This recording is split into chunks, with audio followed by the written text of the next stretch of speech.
കഴിഞ്ഞ നിയമസഭാ തെരഞ്ഞെടുപ്പിൽ പാർട്ടി പരാജയപ്പെട്ട വിഷമത്തിൽ നിൽക്കുമ്പോഴും വ്യക്തിപരമായി സന്തോഷം നൽകിയ വിജയങ്ങളിൽ ഒന്നായിരുന്നു തൃപ്പൂണിത്തറയിൽ ബാബുച്ചേട്ടൻ്റെ വിജയം. സംസ്ഥാനത്താകെ LDF ജയിച്ച തെരഞ്ഞെടുപ്പിൽ CPM ഏറ്റവും ആഘോഷിക്കുന്ന അവർ സ്റ്റാർസ് കാൻഡിഡേറ്റ് എന്ന് കരുതുന്ന സിറ്റിംഗ് MLA കൂടിയായ ശ്രീ M സ്വരാജിനെ ബാബുച്ചേട്ടൻ തോൽപ്പിച്ചു എന്നുള്ളത് ആയിരുന്നില്ല എൻ്റെ സന്തോഷത്തിൻ്റെ കാരണം. 2016 പരാജയപ്പെട്ട ദിവസം തൊട്ട് 2021 വരെയുള്ള ആ മനുഷ്യൻ്റെ ജീവിതത്തെ പറ്റി നല്ല ബോധ്യം എനിക്കുണ്ട്. അത് MLA അല്ലാത്തതിൻ്റെ അധികാര നഷ്ടബോധമല്ല, മറിച്ച് ചെയ്യാത്ത തെറ്റിൻ്റെ പേരിൽ വേട്ടയാടപ്പെട്ട ഒരു മനുഷ്യൻ്റെ മാനസികാവസ്ഥയാണ് ആ മനുഷ്യനെ ബാധിച്ചത്. ആൾക്കൂട്ടത്തിൽ ജീവിച്ച ഒരു മനുഷ്യന് ആൾക്കൂട്ടം തന്നെ ഒരു ട്രോമയായി മാറി.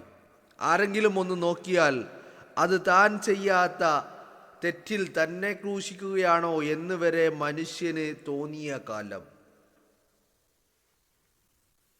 വീട്ടിൽ ഒതുങ്ങിക്കൂടിയ ആ മനുഷ്യനെ സജീവമാക്കാൻ ഉമ്മൻചാണ്ടി സാർ ഒരുപാട് ശ്രമിച്ചു.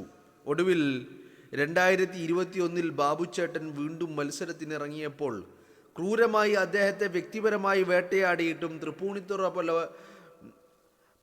പോലെ ഒരു ഇടതുപക്ഷ മണ്ഡലത്തിൽ ഒരു ഇടത് തരംഗത്തിൽ അമ്പരന്ന് പ്രസംഗിച്ചതുപോലെ അവരുടെ മെസ്സിയെ തോൽപ്പിച്ച് ബാബുച്ചേട്ടൻ വീണ്ടും നിയമസഭയിലെത്തി. കള്ളൻ ബാബു എന്നും കോഴബാബു എന്നും ഒക്കെ വിളിച്ച് ആക്ഷേപിച്ചും കുടുംബത്തെയും കൂട്ടുകാരെയും വരെ പൊതുവിചാരണ നടത്തിയും മാധ്യമങ്ങളിലൂടെ താറടിച്ചും നടന്ന CPM അതിനുശേഷം 10 വർഷം അധികാരത്തിലിരുന്നിട്ടും അവർ ഉന്നയിച്ച ഒരൊറ്റ ആരോപണം പോലും തെളിയിക്കാൻ കഴിഞ്ഞില്ല. അതല്ലെങ്കിൽ സത്യം മാത്രമല്ലേ ആത്യന്തികമായിട്ട് ജയിക്കുക. ഇന്ന് ബാബുച്ചേട്ടൻ വീണ്ടും അത്ഭുതമാവുകയാണ്. തനിക്ക് വീണ്ടും മത്സരിക്കാനും ജയിക്കാനും ഉറപ്പായും കഴിയുമെന്നിരിക്കെ ഞാൻ ഇനി പാർലമെൻ്ററി രംഗത്തേക്ക് ഇല്ല എന്ന് അദ്ദേഹത്തിൻ്റെ നിലപാട് അങ്ങേയറ്റം മാതൃകാപരമാണ്. ജനം പല കുറി തോൽപ്പിച്ചാലും പോലും ഞാൻ കൂടി മത്സരിച്ചില്ലെങ്കിൽ ഈ നാട് എങ്ങനെ മുന്നോട്ട് പോകും എന്ന് തെറ്റിദ്ധരിക്കുന്ന പലർക്കും ബാബുച്ചേട്ടൻ മാതൃകയാണ്.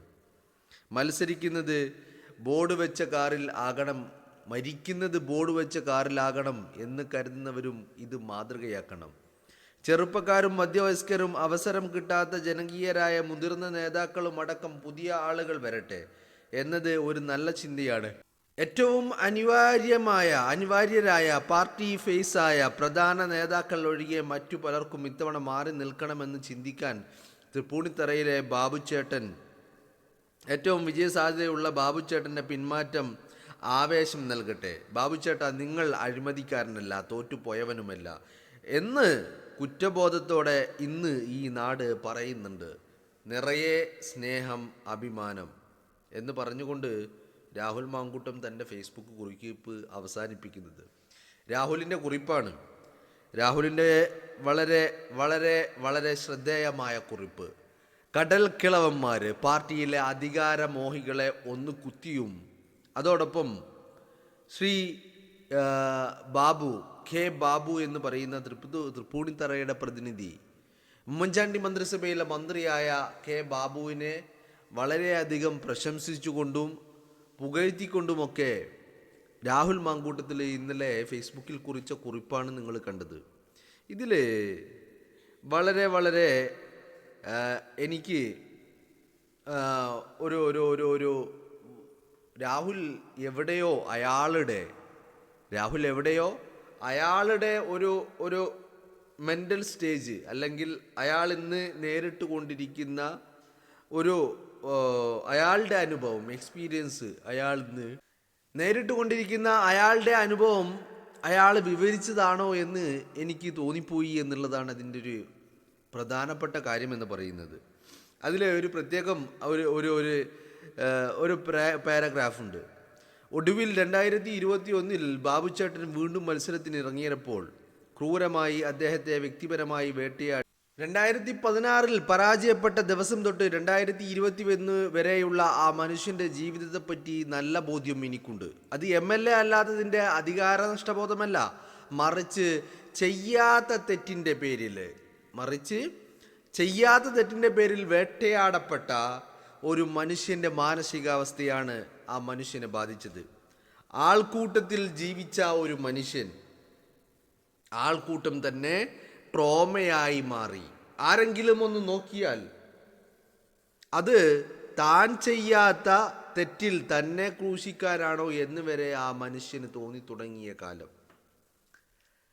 അപ്പോൾ ഇതാണ് ഞാൻ പറഞ്ഞത്. രാഹുല് അയാളുടെ പോലും ഒരു അനുഭവം അയാൾ പങ്കുവെച്ചതാണോ എന്ന് എനിക്ക് തോന്നിപ്പോയി എന്ന് ഞാൻ പറയാൻ കാരണം ഇത്രയും വലിയ ആരവത്തിനൊടുവിൽ എവിടെ ചെന്നാലും ആൾക്കൂട്ടം, വലിയ ആരവം, വലിയ സ്വീകാര്യത, വലിയ ജനപിന്തുണ. അങ്ങനെ നമുക്ക് ഇത് റിയലായിട്ട് ഒന്ന് അനുഭവിച്ചാലേ നമുക്ക് മനസ്സിലാവുള്ളൂ. നമ്മൾ എന്താ പറയേണ്ടത്, ഒരു ആൾക്കൂട്ടത്തിൽ താമസിച്ച് അല്ലെങ്കിൽ ജീവിച്ചിട്ട് ഇപ്പോൾ നിങ്ങളൊന്ന് ആലോചിച്ചാൽ മതി. ഇപ്പോൾ ഒരു ബിസി ടൗണിൽ അല്ലെങ്കിൽ എന്തെങ്കിലും ഒരു വലിയ ആൾക്കൂട്ടത്തിൽ നിരന്തരമായി പ്രവർത്തിച്ചു കൊണ്ടിരുന്നൊരു വ്യക്തി പെട്ടെന്ന് അയാൾക്ക് ആ ആൾക്കൂട്ടത്തിലേക്ക് പോകാൻ പറ്റാതെ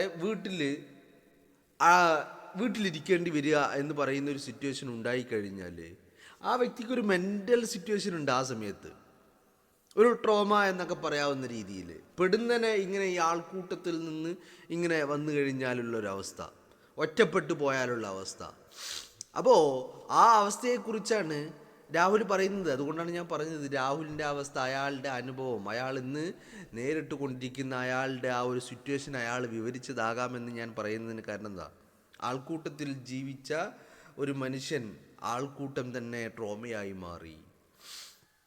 സ്വാഭാവികമായിട്ടും ഇത്തരം വിവാദങ്ങൾ ഇപ്പോൾ കെ ബാബു ആണെങ്കിലും രാഹുൽ മാങ്കൂട്ടുമാണെങ്കിലും ഒക്കെ നേരിട്ടത് ഇല്ലാത്ത കഥകൾ ഉണ്ടാക്കപ്പെട്ടതാണ് അല്ലേ. കെ ബാബുവിനെതിരെ പരാതികൾ, ഈ ആരോപണങ്ങൾ ഉന്നയിച്ചവർ അയാളെ അഴിമതിക്കാരനാക്കി അല്ലേ. ഈ അഴിമതിക്കാരനാക്കിയിട്ട് ഈ കെ ബാബുവിനെതിരെ വിജിലൻസ് അന്വേഷണമുണ്ടായി. അന്വേഷിച്ച് അവസാനം ഇത് കേസ് കോടതിയിലെത്തി, വിചാരണ നടന്നു. അങ്ങനെ എല്ലാം നടന്നിട്ടും അവസാനം കോടതി ഒരു വിധി പറഞ്ഞത് എന്താ, കെ ബാബു കുറ്റക്കാരനല്ല എന്നുള്ളതാണ്. മനസ്സിലായില്ലേ?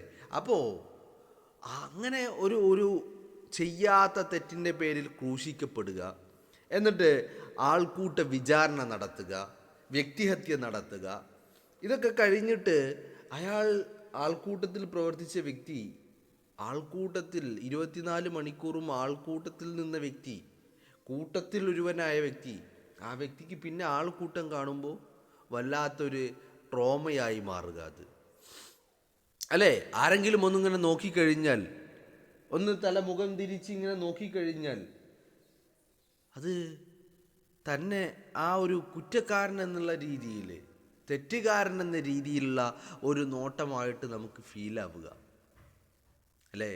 ഇപ്പം രാഹുൽ ഇത് പറഞ്ഞു വെക്കുമ്പോൾ എന്താണ് രാഹുൽ പറയുന്നത്? അയാൾ ഇന്ന് അനുഭവിച്ചു കൊണ്ടിരിക്കുന്ന അതേ കാര്യം അല്ലേ. ചെയ്യാത്ത തെറ്റിൻ്റെ പേരിലല്ലേ അയാൾ വേട്ടയാടപ്പെട്ടത്. അവർക്ക് വേട്ടയാടാൻ പല കാരണങ്ങളുണ്ടായിരുന്നു അല്ലേ. ഉമ്മൻചാണ്ടി എന്ന് പറയുന്ന മഹാമനുഷ്യനും ഇതുപോലെ വേട്ടയാടി. നമ്മുടെ നാട്ടിലൊരു പ്രത്യേകതയുണ്ട്. എന്താണ്, ഒരുത്തനെ വീഴ്ത്താൻ ആരോപണങ്ങൾ മാത്രം മതി. ഇപ്പം നിങ്ങളൊന്ന് ആലോചിച്ച് നോക്കൂ. ഇപ്പോൾ ഉമ്മൻചാണ്ടിയുടെ കേസിൽ, കെ ബാബുവിൻ്റെ കേസിൽ രാഷ്ട്രീയ വേട്ടയുടെ ഇരകളാണ് ഇവരൊക്കെ. അപ്പം ആ ഒരു സന്ദർഭത്തിൽ അവരനുഭവിച്ച വ്യക്തി അധിക്ഷേപങ്ങൾ, മാനഹാനികൾ, മെൻ്റൽ സ്റ്റേജുകൾ, ഇതിനൊക്കെ ആരാണ് മറുപടി പറയാൻ പോകുന്നത്? ഉമ്മൻചാണ്ടിയെ കുറ്റക്കാരനല്ലെന്ന് കോടതി കണ്ടെത്തുന്നു, കെ ബാബു കുറ്റക്കാരനല്ലെന്ന് വിജിലൻസ് കണ്ടെത്തുന്നു. അപ്പം അത്രയും നാള് ആ വ്യക്തികളെ വേട്ടയാടിയതിന് ആരുത്തരം പറയൂ? നമ്മുടെ നാട്ടിലെ ഒരു രീതിയാ, ഒരാളെ വേട്ടയാടാൻ, ഒരാളെ വെട്ടി വീഴ്ത്താൻ അവനെതിരെ ആരോപണം ഉന്നയിക്കുക, എന്നിട്ട് ഈ ആരോപണം ഉന്നയിച്ചിട്ട് അതിൻ്റെ പേരിൽ ആ വ്യക്തിയെ അങ്ങോട്ട് ക്രൂശിക്കുക അല്ലേ. അതാണിപ്പോൾ നടന്നുകൊണ്ടിരിക്കുന്നത്. നിങ്ങളൊന്ന് ആലോചിച്ച് നോക്ക്. ഉമ്മൻചാണ്ടിയുടെ ബ്ലൂ ഫിലിം ഉണ്ടെന്ന് പറഞ്ഞ് അയാളുടെ ലൈംഗികതയുടെ അയാൾ പീഡിപ്പിക്കുന്നതിൻ്റെ, അയാൾ ലൈംഗിക ബന്ധത്തിൽ ഏർപ്പെടുന്നതിൻ്റെ വീഡിയോ ഉണ്ടെന്ന് പറഞ്ഞ് CD ഇറങ്ങി പുറപ്പെട്ട ആളുകൾ. നിങ്ങളൊന്ന് ആലോചിച്ച് നോക്ക്. സോളാർ കേസിലെ പരാതിക്കാരി അല്ലെങ്കിൽ സോളാർ കേസിലെ പ്രതിയായിട്ടുള്ള ഈ പറയുന്ന സരിത എസ് നായരുടെ കത്തിലോ സരിത എസ് നായരുടെ വാക്കുകളിലോ ഒന്നും ലൈംഗിക പീഡനവുമായി ബന്ധപ്പെട്ട് ഉമ്മൻചാണ്ടിയുടെ പേര് എവിടെയും പറഞ്ഞിട്ടില്ല എന്നുള്ളതാണ്. പിന്നെ എങ്ങനെയാ ഉമ്മൻചാണ്ടി ഇത്തരത്തിൽ ഒരു ലൈംഗിക കേസിൽപ്പെട്ടത്? 21 പേജുള്ള കത്ത്, ജയിലിൽ നിന്ന് കത്ത് വാങ്ങിയിട്ട് ഫെന്നി ബാലകൃഷ്ണൻ എന്ന് പറയുന്ന സരിത എസ് നായരുടെ വക്കീല്, അഭിഭാഷകൻ പുറത്തേക്ക് വരുന്നു. ആ കത്ത് ശരണ്യ മനോജ് എന്ന് പറയുന്ന ഗണേഷ് കുമാറിൻ്റെ സ്വന്തം ആളെന്ന് പറയുന്ന കൈയുടെ ബന്ധു എന്ന് പറയുന്ന ഗണേഷ് കുമാറിൻ്റെ എല്ലാമായ ശരണ്യ മനോജിൻ്റെ കയ്യിൽ ഏൽപ്പിക്കുന്നു. പിന്നീട് ആ കത്ത് 25 പേജാകുന്നു. 21 പേജിൽ ഉമ്മൻചാണ്ടിയുടെ പേരുണ്ടായിട്ടില്ല. ഉമ്മൻചാണ്ടിക്ക് നേരെ ലൈംഗികമായ യാതൊരു പരാമർശങ്ങളും ഉണ്ടായിട്ടില്ല. പക്ഷേ അത് 25 പേജായപ്പോൾ അവിടെ ലൈംഗിക പരാതിയുണ്ടായി, ഉമ്മൻചാണ്ടി ലൈംഗികമായി ഉപയോഗിച്ചു എന്നായി. അപ്പം നിങ്ങളൊന്ന് ആലോചിച്ച് നോക്കി. എന്നിട്ട് അതിൻ്റെ പേരിൽ ക്രൂശിക്കുക ഒരു മനുഷ്യനെ, എന്നിട്ട് അയാളെ വേട്ടയാടുക, അയാളുടെ ബ്ലൂ ഫിലിമിൻ്റെ CD തപ്പി നടക്കുക, വർഷങ്ങളോളം വേട്ടയാടുക. എന്നിട്ട് കോടതി വിധി വരുമ്പോൾ ഈ പറഞ്ഞ ഒരൊറ്റ ആരോപണം പോലും തെളിയിക്കാൻ പറ്റാതെ കോടതി അയാൾ കുറ്റക്കാരനല്ലെന്ന് കണ്ട് വെറുതെ വിടുക. അപ്പം നിങ്ങളൊന്ന് ആലോചിച്ച് നോക്കൂ, എന്താണ് ഇത്? തന്നെയല്ലേ രാഹുൽ മാങ്കൂട്ടവും നേരിട്ട് കൊണ്ടിരിക്കുന്നത്? അല്ലേ? ഇത് തന്നെയല്ലേ നേരിട്ട് കൊണ്ടിരിക്കുന്നത്? അയാളുടെ അനുഭവമല്ലേ അയാൾ പറയുന്നത്? എത്രമാത്രം ഹീനമായ പ്രവൃത്തിയാണെന്ന് നോക്കി നിങ്ങൾ. അപ്പോൾ രാഹുൽ ബാബുവിനെ കുറിച്ച് പറഞ്ഞ വാക്കുകൾ, അതിൽ രാഹുലിൻ്റെ ജീവിതമുണ്ട് എന്ന് എനിക്കത് വായിച്ചപ്പോൾ അങ്ങനെയാണ് തോന്നുന്നത്. അയാളുടെ ജീവിതം ചെയ്യാത്ത അതിലൊരു ഒരു പാരഗ്രാഫ് അത് രാഹുലിൻ്റെ ജീവിതമായിരുന്നു എന്നുള്ളതാ.